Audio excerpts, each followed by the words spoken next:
هرچی کسی علمکی قنج خوندیه دولت گروی به اصل زانیه مفتعلون مفتعلون فاعلون بحر سريعة يا خوش مطوية مكة مدينة چنا أو قرية رجو هيف هردو چنا زبرقان شهد عسل هردو چنا هنگفن أريس النوت ضرب أوجي وصان عضب عصاب هردو چنا شير راه شير قلم هردو چنا أقطعان شارق بيضا چنا أو هردو روش مغرب و مشرق چنا و خافقان شمس و قمر روج و حیفن برا روج و حیف هر دو چنا ازهران ایسر و یسرا چنا و هر دو چپ راستی چیا ایمن و یمنا بزان حلف و یمین و قسم او جمله صاد ایمینی و عدل چنا افضلان ذئب و غراب هر دو چنا گرک و قیر گرک و قر او هر دو چنا اصرمان قسوره او ضایغم و دلها شیر حارث و لیث و اسد او جیوسان ابطح و بطحاء نوال ببر سارق للسهر دو چنا ودزان قره أسين نور بسيك فأر مشك ثقب كنار وفيش يا ثعلبان واحد اثنان چنا أو يكده سنة ثلاث أربع شهر عيان خمسة و ستة چنا أو پنج و شش حفتن و هشتن أبا سبع و ثمان تسع عشر هردنه ده تمام صدمئة ألف هزار أي جوان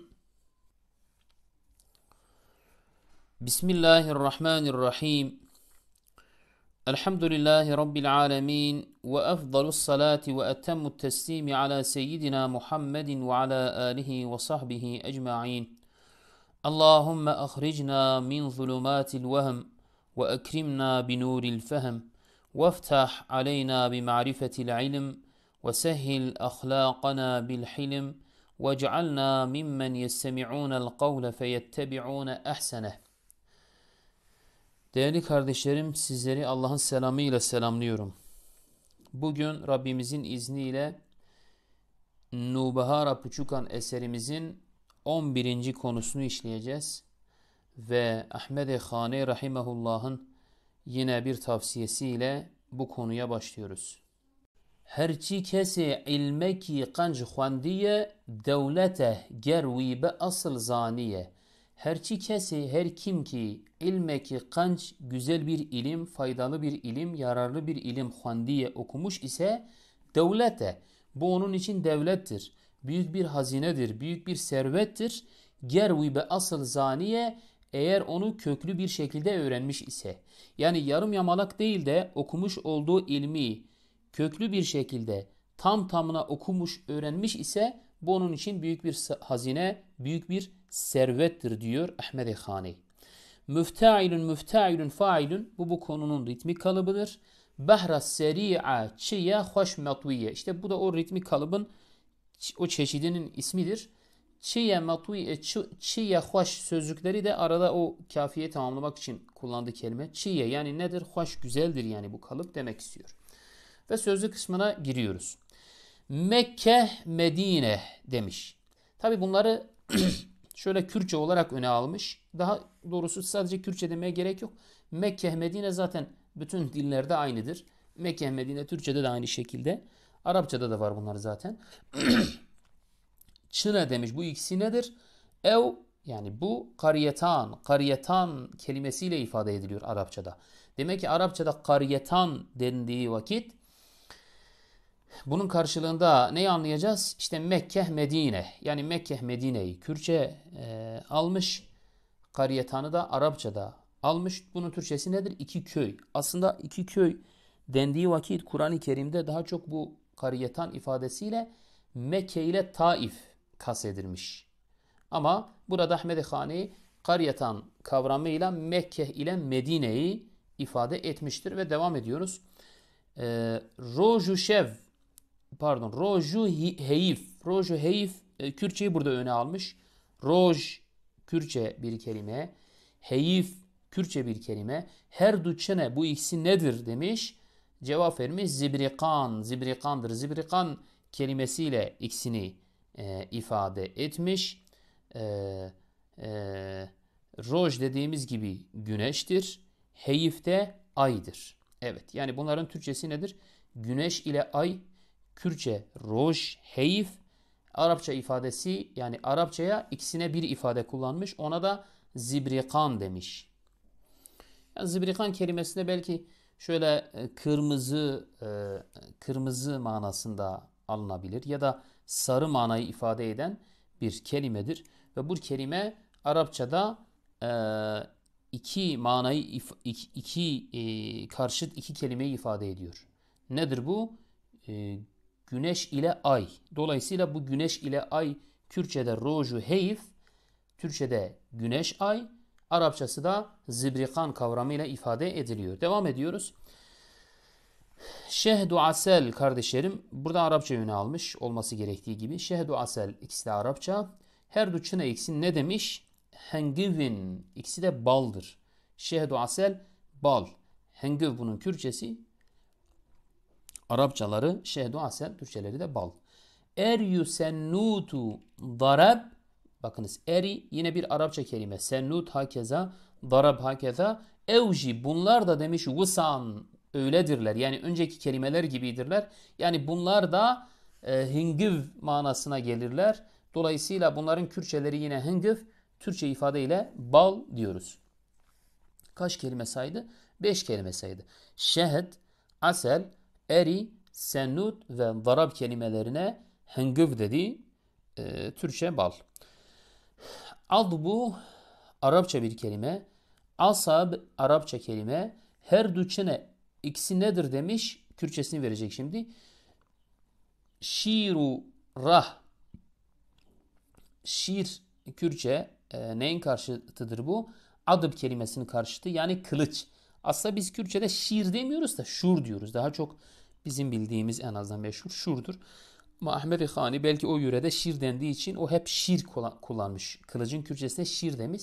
Biz buna şur diyoruz. Şiru bu adıb kelimesinin karşılığıdır kılıç. Rehde o asab kelimesinin karşılığıdır. Nedir? Sinir. Yani sinir sistemi diyebiliriz. Evet. İnsan bedenindeki, azalardaki, eklemlerdeki o hareket ve hissiyatı sağlayan o mekanizmaya, o sinir sistemine Arapçada ne deniyormuş? Asab, Kürtçesi de rah demiş Ahmed Khani. Şimdi devam ediyor. Şiiru kalem. Burada iki Kürtçe kelimeyi bu defa öne aldı. Şiiru kalem. Şiir yine demin geçen o kılıç kelimesini aldı. Bir de kalem aldı. Bunun Türkçesi de kalem diyebilirsiniz. Her duçine bu ikisi nedir demiş. Yani Arapça bunlara ne denir? Akta'an. Akta'an kavramıyla ifade ediliyor. Akta'an iki tane kesen, Tabi kesen manasında, kesiciler yani, kılıcın ne kestiği malumdur zaten. Onunki maddi olarak biz biliyoruz. Kılıç cisimleri kesiyor. Kalem ise bu da hakimin vermiş olduğu hükmü yazıya geçirerek hak ile batılı birbirinden kesip ayırıyor. O manada kalem de, kalemin biraz manevidir değil mi? Kesiciliği, hükmüdür pardon. Biraz kesiciliği hükmüdür. Dolayısıyla onun maddi değil de biraz daha hükmüdür. Hakimin vermiş olduğu hükmü karara bağlıyor. Onu yazıya geçirmekle hak ile batılı birbirinden kesip ayırıyor. Bu mahiyette kılıç ve kaleme ikisine birden Arapçada aqta'an ifadesi kullanılıyor.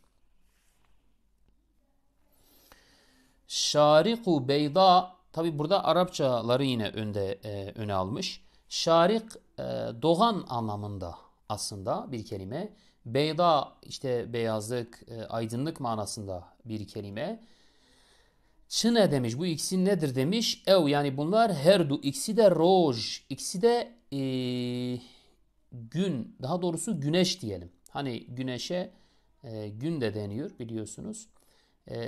Rojdur bu ikisi. Şarih demek ki doğan, hani doğuyor, değil mi? Güneş doğuyor. Beyda da yine aydınlık veren beyaz, dünyayı o aydınlığıyla ne yapıyor? Aydınlatıyor. İşte bu ikisi şarik, beyda Arapça kelimeler. Bunların Kürtçeleri roj. Türkçesine de biz güneş diyeceğiz. Şimdi mağrib, meşrik. Tabi bunları Kürtçe mahiyetinde kullanmış ama bütün dillerde bu böyledir. Arapça kökenli kelimelerdir. Mağrib, mesela biz mağrib deriz. Meşrik, yine meşrik deriz. Türkçede de bunlar kullanılır. Arapçada da bunlar kullanılır. Çine demiş bu ikisi nedir demiş. Bunlar hafıkan, hafıkan ifadesiyle ifade ediliyor. Hafıkan kelimesiyle. Arapçada hafıkan dendiği vakit doğu ile batı anlamında. Doğu ve batı yerleri, doğu ve batı bölgeleri değil mi? Hafıkan yani mağrib dedik, batı, güneşin battığı yer mesela. Meşrik'te doğduğu yer. Dolayısıyla hafıkan kelimesi Arapça olup bu iki manayı ifade eden bir kelimedir. Tabi hafıkan neyi ifade ediyor? Hafıkan da şöyle hareketliliği, titreşimi ifade ediyor. Çünkü güneşin işte doğuşu, ayın doğuşu ya da gün ve gecenin olmaları hasebiyle bir titreşim, bir hareket söz konusu olduğundan dolayı bu hafıkan kelimesiyle bu batı ile doğu manaları, kavramları ifade ediliyor. Yine şemsu kamer demiş. Şems zaten biliyoruz. Arapça, kamer Arapça. Bunlara ne demiş? Roju heyifin demiş. Güneşle aydırlar bu ikisi. Birincisi şems güneş. Kamer de aydır. Bra kardeş demiş kafiyeyi tamamlamak için. Şimdi bu defa bu ikisine birden bir ifade kullanacak. Roju heyif. Tamam, bu güneşle ay her duçine bu ikisi nedir demiş? Ezheran. Ezherandır. Ezheran da yine Arapça bir kelime, bir kalıp, bir ifade. Bu güneş ve ay manaları ezheran ile ifade ediliyor. Ezheran nedir? İşte aydınlık yapan, aydınlık veren değil mi? Aydınlık yapan anlamına gelen bir kelime. Bunun da gece ile gündüz bunun ile evet güneşle ay ifade ediliyor. Eyseru yusra demiş. Eyseru yusra ikisi de Arapça kelimeler. Çene ev bunlar nedir? Herdu çep ikisi de sol taraf anlamında. Sol taraf anlamında eyser yusra yönler yani. Rastçiye, peki rast nedir? Bu defa Kürtçeyi öne aldı. Rast nedir demiş. Eymenu yumna, onlar da eymenu yumna ile ifade ediliyor. Eymen kelimesi, yumna kelimesi Arapça, bunun Kürtçesi rast, Türkçesi sağ taraf. Evet, bizan böyle bil. Yani sağ taraf dendiği zaman Kürtçe'de biz buna rast deriz, Arapça'da eymen yumna deriz. Halfu, yeminu, kasem. 3 tane Arapça kelime verdi. Half kelimesi, yemin kelimesi ve kasem kelimesi. Bunlar cümle, yani hepsi sondur demiş. Kürtçeleri sond. Türkçeleri nedir? Yemin. Değil mi? Türkçe'de yemin, Kürtçe'de son, Arapça'da half, yemin, kasem demiş. Ondan sonra da diyor ki İminiyu adle çene. Bu iminu adil kelimesi nedir? Efdalan. Efdalan kelimesiyle ifade ediliyor bu ikisi. Şimdi iminu adil, evet. Bunlar aslında Arapça kelimeler. Adil malumunuzdur zaten adalet manasında. İmin de hani demin yemin dedi ya, işte biraz da zannedersem onunla bağlantılı olarak mesela Arapçada bazı kelimeler vardır bu manalara gelen, bu aynı kökten türeyen, işte e, mesela eymunullah, eymun vardır, eymullah vardır, ondan sonra yemin vardır. Böyle birbirlerine yakın, aynı manayı ifade eden, yemin manasında gelen, mübarek, kutsal, bereketli manayı ifade eden, işte bunlardan bir tanesi de imin demiş Ahmed Khani. İmin kelimesi, yani bereket, mübarekliği ifade eden bu kelime ile adıl, adaleti ifade eden bu iki kelime çına demiş efdalan. Sanki bunları Kürtçe olarak almış adıl ve imin kelimelerini, çına demiş efdalan. Yani Arapçada bu ikisine efdalan kavramı kullanıyor. Evet, efdalan dendiği zaman mübarek, bereketli, adıl, adalet anlamına gelen bir kelime olarak ifade etmiş bizlere Ahmed Khani. Zi'bu gurab, değerli kardeşlerim. Zi'ib Arapça, gurab Arapça. Her üçüne ikisi ne demiş? Gurku qir demiş. Gurku qir. Gurk Kürtçe neyin karşıtı? Zi'ibin karşıtı. Qir nedir? Bu da Kürtçe gurabın karşıtı. Bunların Türkçesi nedir? Türkçeleri kurt ile karga. Evet. Kurt ile karga. Zaten Arapçası zi'ib, kurt. Kürtçe'de gurk. Türkçe yine gurab Arapça, bunun Kürtçesi qir, Türkçesi ne? Karga. Aslında biz Ahmed Khani Kürtçesine qir demiş ama biz buna mesela kıcık deriz. Kıcık. Kürtçe'de kıcık deriz. O bölgede demek ki qir denmiş olabilir. Kıcık Kürtçe, Arapçası gurab, Türkçesi karga. Bunları söyledikten sonra şimdi bu iki ifadeye birden bir kalıp kullanacak. Mesela diyor ki gurku qir, yani bu iki kelime, bu kurt ile karga kelimeleri, o her üçüne bu ikisi nedir demiş? Esramandır.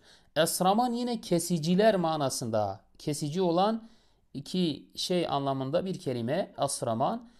Kurt da bir şeyleri kesip koparıyor değil mi? Karganın da böyle bir özelliği vardır. Onun için esraman kelimesi Arapçada bu iki manayı ifade eden bir kelime. Kasvara Arapça, aziz kardeşlerim. Daygam Arapça. Dilhath Arapça. Bunlar şiir demiş. Şiir. Şiir bunların Kürtçesidir. Türkçesi de aslan diyelim değil mi? Aslan. Ya da kaplan mıydı? Evet, yani aslan. Ve aynı şekilde Harith demiş, Leyth demiş, Esed demiş. Burada da üç kelime vermiş Arapça.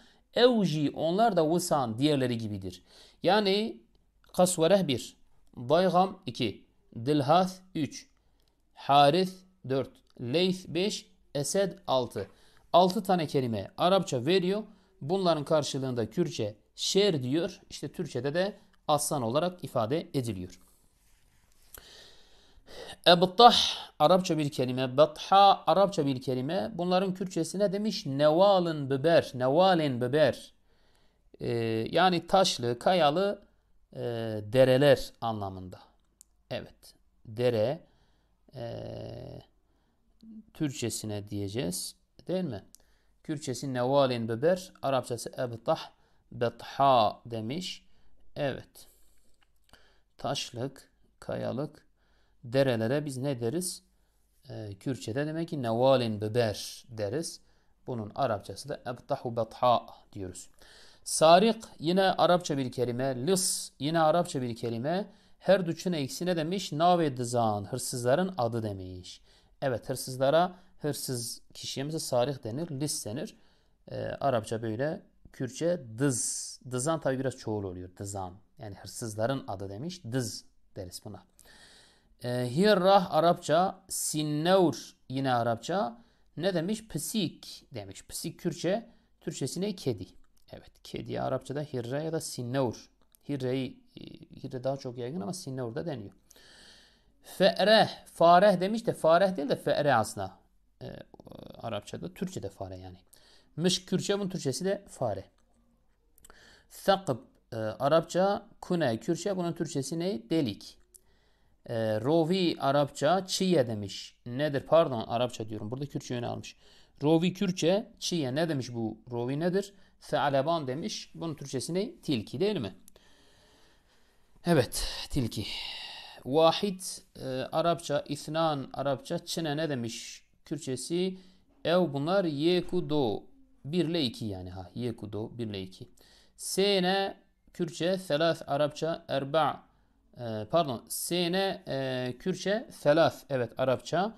Türkçesi ne? 3 yani. 3'e 3 sayısına yani S diyoruz. Ya da sene, thelathse Arapça, erba yine Arapça, çağırın demiş. 4'tür yani. Ayan tam bir şekilde kafiye tamamlamak için 4 sayısına biz çağır diyoruz mesela. Tabi bu sonlarına biraz nun ilavesini koyuyor. O çoğul manayı ifade etmektir mesela. Çağırın diyelim ki böyle birilerini çoğul bir mana ifade ederken denir ama normalde çağır. İşte si ya da si öyle. Hams Arapça, sitte Arapça, çine demiş. Ev, bunlar penç 5'tir. Penç şeş de 6'dır. Haftın Kürtçeyi burada öne almış. Haftın 6, 7. Heştin 8. Ev ve bunlar seb'u theman. Arapçada seb' kelimesiyle ifade edilir. Seb' 7 manasına geliyordu. Theman da 8 manasına geliyordu. Tise yine Arapça aziz kardeşlerim. Aşer Arapça. Her du, bu ikisi de nehudeh. Nehudeh. Yani 9 da 10 manasındalar. Tamam, tam bir şekilde. Sad Kürtçe yönü almış burada. Mi'et Arapça. Nedir bunun Türkçesi? 100 yani. Elf yine Arapça. Hezar Kürtçe, bunun Türkçesi ne? 1000. Ey cuvan, ey delikanlı demiş Ahmed-i Khani rahimehullah. Burada ne yaptı? Hem Arapça kelimeleri verdi, onların Kürtçelerini verdi. Hem de bazı ifadelerde de iki kelimenin tek bir kalıpla ifade edilişini verdi Arapçada. Mesela bunlara ne dedi? Şey dedi. Mesela zibrikan dedi. Güneş ile aya zibrikan dedi. Sonra kılıç ile kaleme akta'an dedi. Sonra batı ile doğuya hafıkan dedi. Sonra güneş ile aya bir ifade daha kullandı. Önceden zibrikan demişti, sonra ezheran dedi. O ifade de var dedi. Yani o ifadeyi güneş ile aya ilk başta zibrikan dedi, sonra ezheran dedi. İkisi de kullanılıyor yani. Daha sonra ne yaptı? Daha sonra emin ile adil kelimelerine efdalan dedi. Daha sonra evet, daha sonra kurt ile kargaya esraman dedi. Yine orada iki mana ifade eden bir kelime kullandı. Bu şekilde bir farklılık da yaptı Ahmed-i Khani bu derse rahimahullah ve sallallahu aleyhi ve sellem Muhammedin ve ala alihi ve sahbihi ve sellem ecma'in.